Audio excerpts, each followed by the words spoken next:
¿Alguna vez te has preguntado si la Tierra recuerda? Si bajo cada piedra, en cada fósil y cada capa de polvo, permanece el eco de lo que fuimos y de lo que aún no comprendemos. Yo sí. Y desde hace años no dejo de pensar en eso. Porque hay lugares en el planeta donde la historia no está escrita en libros, sino en huesos.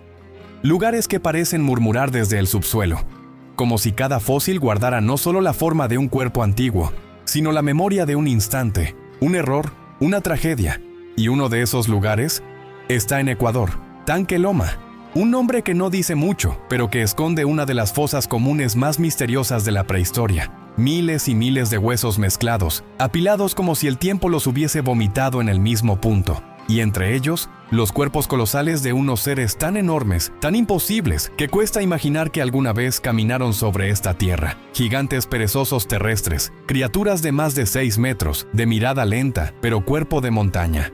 Y todos, absolutamente todos, murieron, al mismo tiempo. Durante años, los científicos intentaron encontrar una causa lógica. Hablaron de brea, de sequías, de gases. Pero mientras más excavaban, más irracional se volvía todo. Hasta que, un día, descubrieron algo que no solo desafió la ciencia, sino la razón.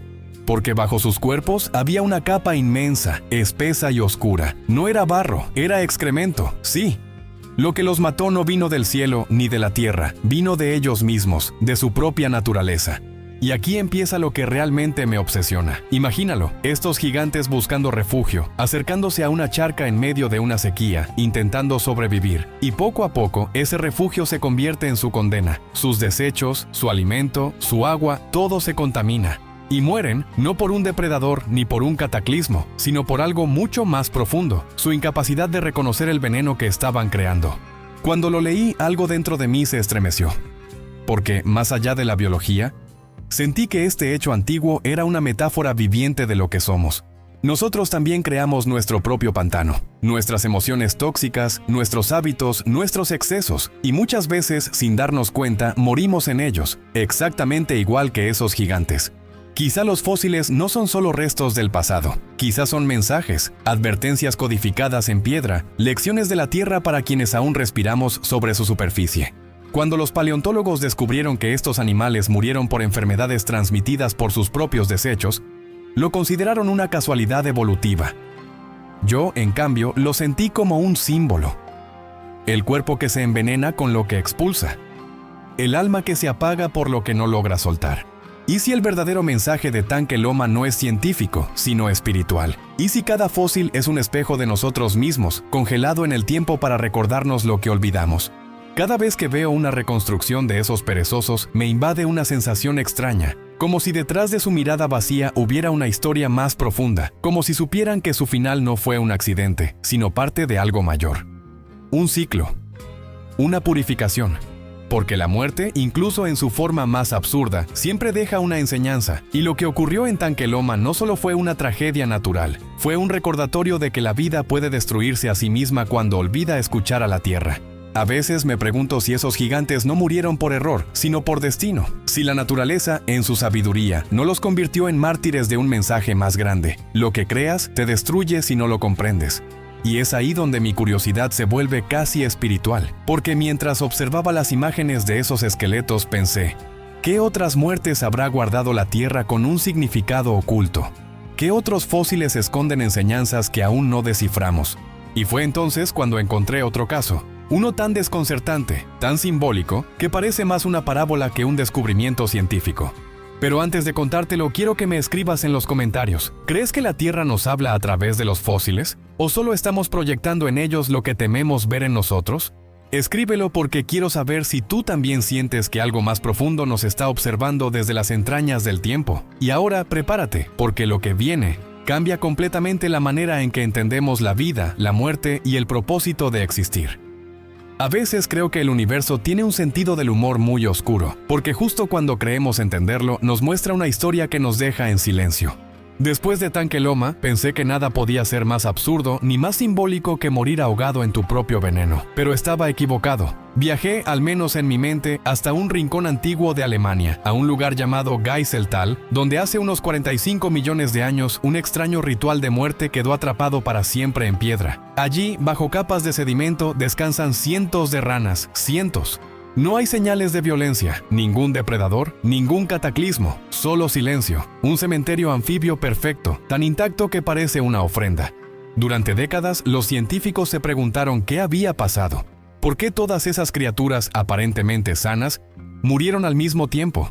No había rastros de sequía, ni toxinas, ni marcas de lucha.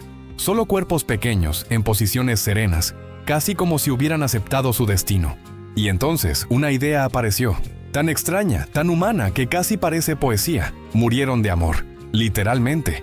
Porque los investigadores descubrieron que durante las épocas de reproducción, los machos, en su frenesí, se aferraban tan fuerte a las hembras que muchas de ellas se ahogaban bajo el peso del deseo. Sí, sus cuerpos quedaron atrapados en un ciclo biológico de vida y muerte, impulsado por el mismo instinto que da origen a la existencia.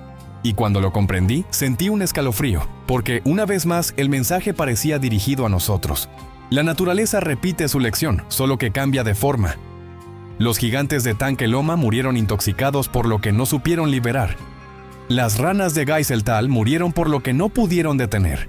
Ambos extremos son el mismo espejo, y ambos revelan una verdad brutal. Todo exceso, incluso el del amor o el deseo de vivir, puede convertirse en autodestrucción. Es irónico. Unas criaturas tan pequeñas, tan frágiles, murieron ahogadas por un acto que simboliza la continuidad de la vida. Y sin embargo, sus cuerpos quedaron conservados durante millones de años, recordándonos que incluso en el caos de la pasión, la muerte tiene su manera de dejar una enseñanza. Cada fósil, cada hueso, cada huella parece tener una voz, un mensaje escondido entre el polvo. No es casualidad que esas ranas murieran en medio del agua, el símbolo universal de la emoción, del subconsciente, del alma. El agua que da vida y también la arrebata, el agua que nos limpia y nos hunde. Y ahí comprendí algo que nunca había sentido tan claro. La Tierra no es solo un planeta, es un espejo emocional. Todo lo que vive sobre ella repite, una y otra vez, los mismos patrones que se mueven dentro de nosotros. Mientras observaba las fotografías de aquellas ranas petrificadas, imaginé su último instante, el aire escapando, el movimiento frenético, la entrega total, y luego, el silencio. Y pensé que quizá eso somos también nosotros, seres que buscan tanto vivir, que a veces se olvidan de respirar. Pero el misterio no termina ahí. Porque entre los sedimentos de Geiseltal, además de las ranas, se han encontrado huellas de plantas y microorganismos que solo florecen en condiciones muy específicas. Un equilibrio frágil, perfecto, que desapareció sin explicación. Como si todo aquel entorno hubiera sido diseñado para conservar esa escena exacta. Un acto congelado en el tiempo. Una advertencia disimulada en belleza. Y si las ranas fueron víctimas de su impulso, ¿qué nos dice eso a nosotros, los humanos del presente? Quizá que seguimos atrapados en el mismo ciclo, que nos hundimos en deseos, rutinas, emociones y sistemas que terminan asfixiándonos lentamente. Nos reproducimos, consumimos, amamos, competimos, y al final nos apagamos por lo mismo que nos mantenía vivos. Hay una ironía sagrada en todo esto, porque mientras más observo el registro fósil, más veo que la naturaleza no castiga, enseña. Cada extinción, cada tragedia, es una lección que grita desde la piedra, esperando a que alguien la escuche. Por eso me obsesiona pensar que, en el fondo, los fósiles son una forma de conciencia, una manera en que la Tierra recuerda lo que nosotros hemos olvidado. Y si supiéramos descifrar ese lenguaje, quizá entenderíamos que el planeta no está muerto, sino que nos observa, paciente, esperando a que despertemos. ¿Y si la muerte de esas ranas fue un eco de algo más grande? ¿Y si su final no fue solo biológico, sino parte de un diseño invisible, una forma de registrar un mensaje que solo podríamos entender millones de años después? Lo cierto es que, al estudiar este caso, empecé a ver los fósiles como oráculos. Oráculos de piedra que repiten una misma frase con diferentes voces. Todo lo que vive olvida su propósito cuando deja de escuchar a la Tierra. Quizá por eso, cada vez que miro un fósil, siento que no estoy observando un resto del pasado, sino un reflejo del presente. Y justo cuando creía que ya nada podía sorprenderme, encontré una historia tan trágica, tan inverosímil, que parece casi una broma cósmica. Un ser alado que murió no en batalla, ni por hambre, ni por fuego, sino por una hoja. Un fósil que muestra a un antiguo pterosaurio atravesado por una simple planta. Un vuelo detenido por un fragmento del viento. Una lanza verde que transformó un cazador del cielo en una escultura eterna. Y ahí entendí que lo que estamos viendo no son simples accidentes, son símbolos, y todos hablan de lo mismo: la caída, el desequilibrio, la lección. Pero antes de revelarte esa historia, quiero que me escribas algo en los comentarios. ¿Tú qué crees que mueve al universo? ¿El instinto, el azar, o una conciencia invisible que escribe nuestras historias sin que lo sepamos? Escríbelo, porque lo que estás a punto de escuchar podría cambiar para siempre la forma en que ves la vida y la muerte. Nunca olvidaré la primera vez que vi la imagen. Era tan perfecta que parecía una pintura hecha por el tiempo. Un pterosaurio, con sus alas desplegadas como un crucifijo de piedra, detenido en un vuelo que jamás terminó. Su mandíbula abierta, congelada en un grito que nunca llegó a escucharse. Y atravesando su cuerpo, una hoja, una simple hoja. No una lanza, no un colmillo, no una roca, una hoja, liviana, insignificante, caída del cielo en el momento exacto. Los paleontólogos la catalogaron como una coincidencia extraordinaria, una corriente de viento, una caída imprevista, una alineación imposible. Pero yo no pude verlo así. No después de haber escuchado tantas historias donde la muerte parece tener un guión secreto. Me quedé observando la imagen durante horas. Esa hoja, tan frágil, había perforado a un ser que dominaba el aire. Era una ironía cósmica, un espejo simbólico de nuestra propia naturaleza. El vuelo, interrumpido por aquello que nace de la tierra. El cazador, abatido por lo que alimenta la vida. La altura, vencida por la raíz. Y entendí algo que aún me cuesta poner en palabras. La naturaleza no escribe tragedias, escribe equilibrios. Nada muere porque sí. Nada cae sin sentido. Cada suceso, incluso el más absurdo, responde a un ciclo que no podemos ver en su totalidad. El pterosaurio y la hoja no son enemigos. Son protagonistas de una misma danza. Un acto simbólico entre lo que asciende y lo que regresa al suelo. El vuelo y la caída no son opuestos. Son parte del mismo gesto universal. Y lo mismo ocurre con nosotros. Vivimos intentando volar más alto, más lejos, más rápido, más fuerte. Perseguimos metas, poder, conocimiento, amor. Y cuando el universo nos interrumpe, lo llamamos tragedia. Pero quizá no lo sea. Quizá sea solo una forma de recordarnos que la vida no se sostiene en la cima, sino en el equilibrio. Cuando observas el registro fósil con los ojos del alma, descubres que todos estos finales absurdos no son castigos, sino metáforas grabadas en piedra. Los titanes de Tanque Loma, intoxicados por su propio cuerpo. Las ranas de Geiseltal, ahogadas por el deseo. Y el pterosaurio, vencido por una hoja. 3 historias distintas, un mismo mensaje: el exceso rompe el ciclo. Y cuando la armonía se rompe, la tierra responde. No con rabia, con memoria, porque eso es lo que son los fósiles, la memoria viva del planeta, el lenguaje que usa la tierra para contarnos lo que ya ha visto, y lo que volverá a ocurrir si no aprendemos. A veces pienso que los fósiles no son restos, sino mensajes, mensajes del pasado que viajan millones de años para alcanzarnos justo cuando más los necesitamos, no para asustarnos, sino para recordarnos. Recordarnos que la vida no se trata de dominar, sino de comprender. Que la inteligencia sin humildad es una forma elegante de autodestrucción. Y que el verdadero poder no está en conquistar la naturaleza, sino en escucharla. Cada fragmento de hueso, cada hoja petrificada, cada impresión sobre la piedra, es un susurro de la tierra diciendo: yo sigo aquí, te observo, y aún puedes aprender. Y si prestas atención, descubrirás que incluso en su silencio, el planeta habla a través del viento, de las mareas, de los árboles que nacen donde hubo muerte. Habla en los temblores, en los desiertos, en los fósiles que encontramos justo cuando empezamos a olvidar quiénes somos. Porque todo está conectado. El barro que cubrió a los megaterios, el agua que asfixió a las ranas, el aire que traicionó al pterosaurio, son los mismos elementos que hoy nos mantienen con vida. Y cuando ese equilibrio se rompe, el ciclo vuelve a empezar. No hay final, solo transformación. Y en esa idea hay algo profundamente reconfortante. Quizá todos, algún día, seremos también fósiles. Pero no en piedra, sino en memoria. Seremos las huellas de una era que la Tierra recordará con amor o con tristeza, dependiendo de cómo la hayamos tratado. Y tal vez, millones de años después, alguien nos observe desde el polvo y diga: estos fueron los humanos, los que lo tuvieron todo. Y al final comprendieron que lo importante no era conquistar, sino recordar.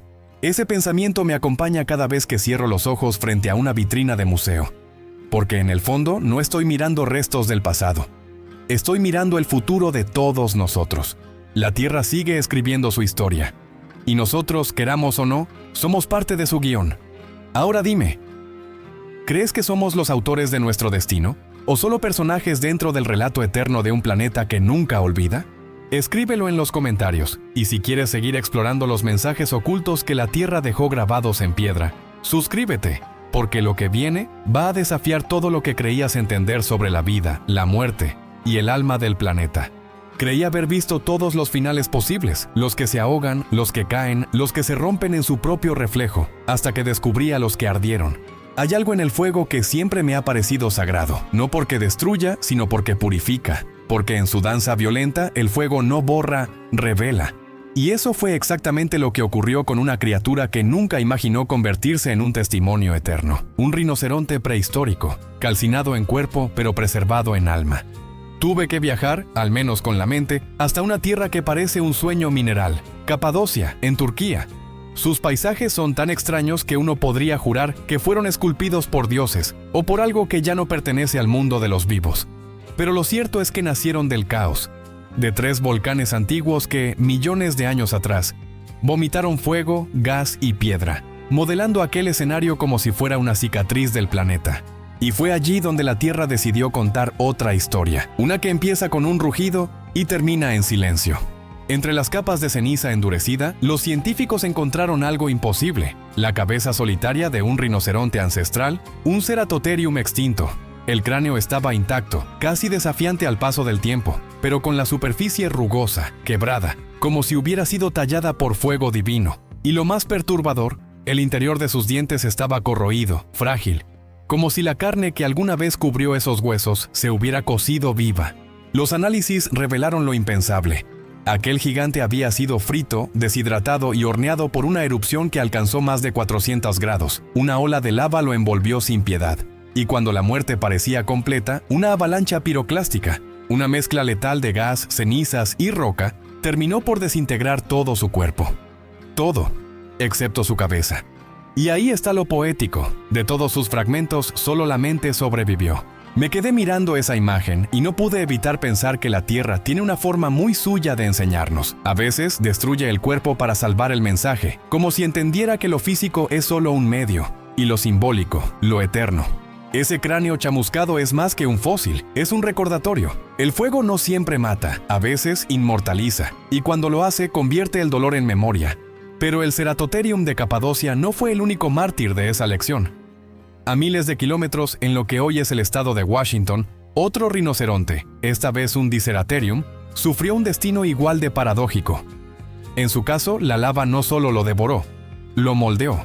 Los geólogos descubrieron una cueva con una forma extraña, casi grotesca. 2 protuberancias arriba, una curva al costado y una oquedad central que parecía una cavidad torácica. No fue hasta que examinaron los huesos dispersos alrededor que entendieron lo impensable. Aquella cueva era el molde del cuerpo de un rinoceronte muerto. La lava había cubierto al animal, endureciéndose a su alrededor como una mortaja ardiente. Y cuando el cuerpo desapareció, su forma quedó grabada para siempre en piedra. Un negativo perfecto del instante final. Un fósil, hecho de vacío. Una tumba que conservaba la ausencia. Y entonces comprendí algo que cambió mi manera de ver los fósiles. La Tierra no solo guarda lo que existe, también guarda lo que se va. El fuego no solo quema, imprime. Y en esa paradoja entendí que la destrucción y la conservación son la misma fuerza vista desde distintos ángulos. Quizá por eso el fuego es uno de los lenguajes más antiguos de la Tierra. Habla con voz de trueno, escribe con luz y borra con amor feroz. Lo que toca no lo elimina, lo transforma en símbolo. Y eso me hizo pensar en nosotros. En cómo también pasamos por incendios personales. Momentos en los que creemos estar siendo destruidos, cuando en realidad estamos siendo moldeados. Cada pérdida, cada ruptura, cada final abrupto, no es el fin de la historia sino el molde del alma que dejamos atrás. El Ceratotherium y el Diceratherium no fueron solo víctimas de un cataclismo, fueron las primeras esculturas conscientes del fuego, mensajes codificados en piedra que susurran lo mismo: lo que el fuego toca jamás desaparece.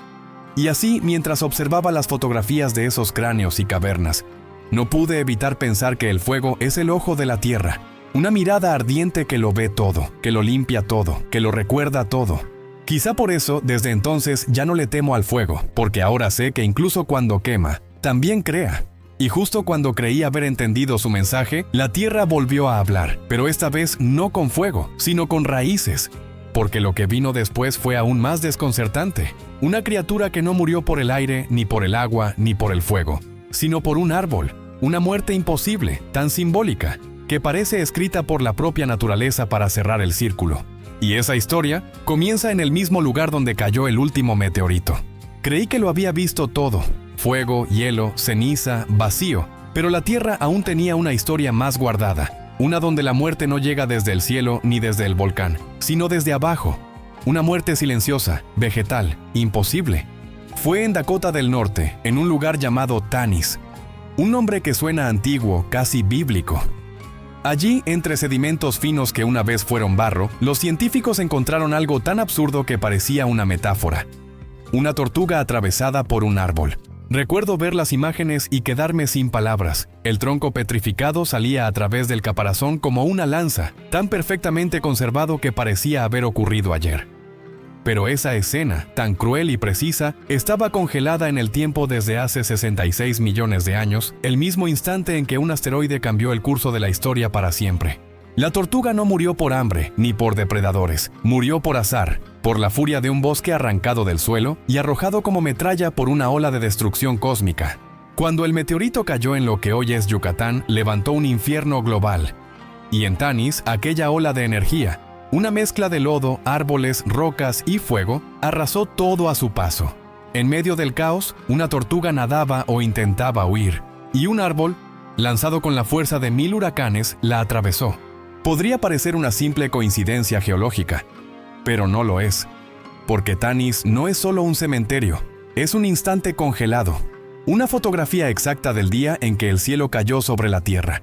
Cada fósil allí encontrado, peces, reptiles, hojas, insectos, murió en la misma hora, en el mismo minuto. El impacto fue tan repentino, tan absoluto, que el barro atrapó sus cuerpos antes de que el silencio regresara. La tortuga atravesada por el árbol no solo es una víctima, es la testigo más antigua de un final universal.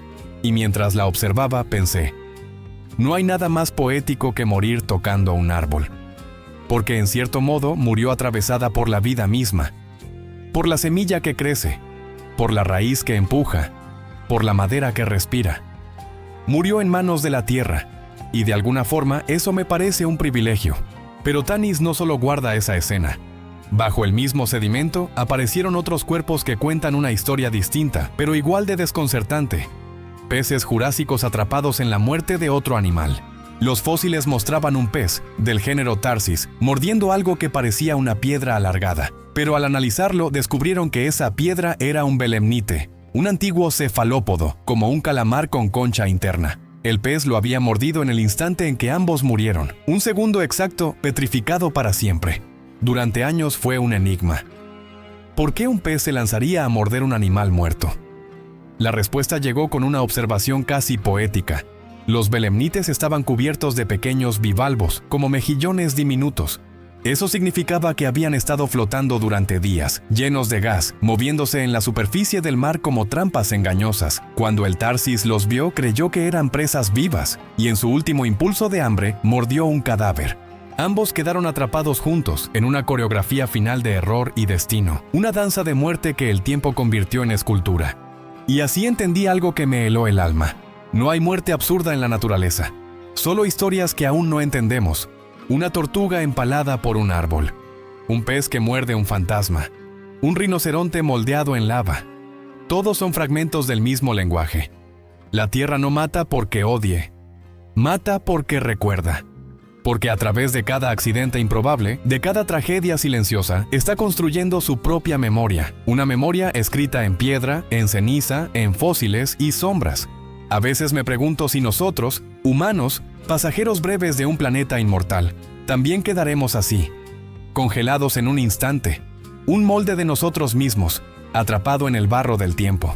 Y quizás eso sea lo más bello de todo, que en el fondo cada forma de muerte es también una forma de permanencia, porque si algo me enseñó la tortuga de Tanis es esto: la vida siempre encuentra la manera de dejar huella, incluso cuando muere.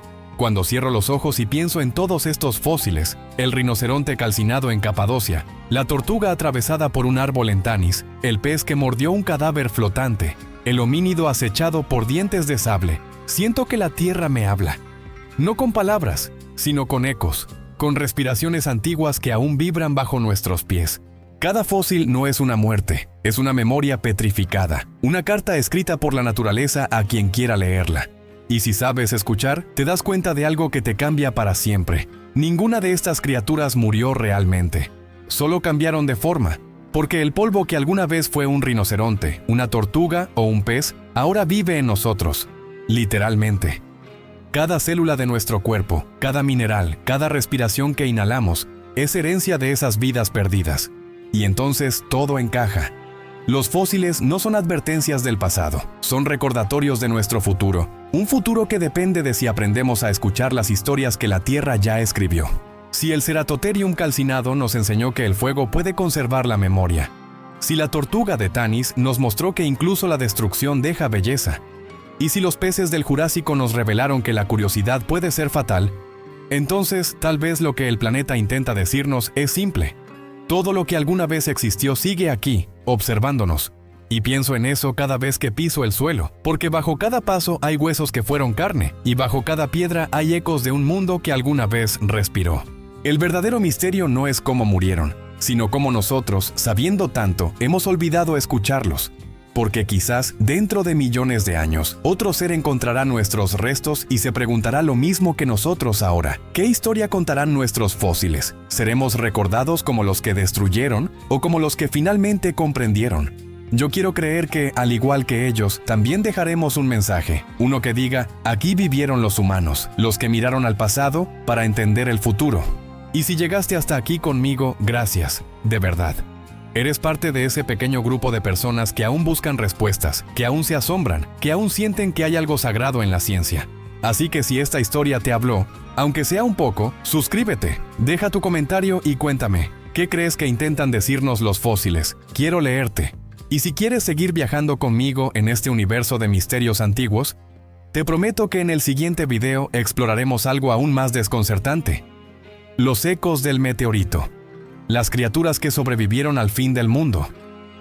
Allí descubrirás cómo algunos seres no solo presenciaron la extinción, sino que la vencieron, y sus descendientes aún caminan entre nosotros. Porque la historia de la vida no termina con la muerte, empieza con ella. Gracias por ver, por escuchar y por seguir recordando conmigo. Nos vemos en el próximo viaje.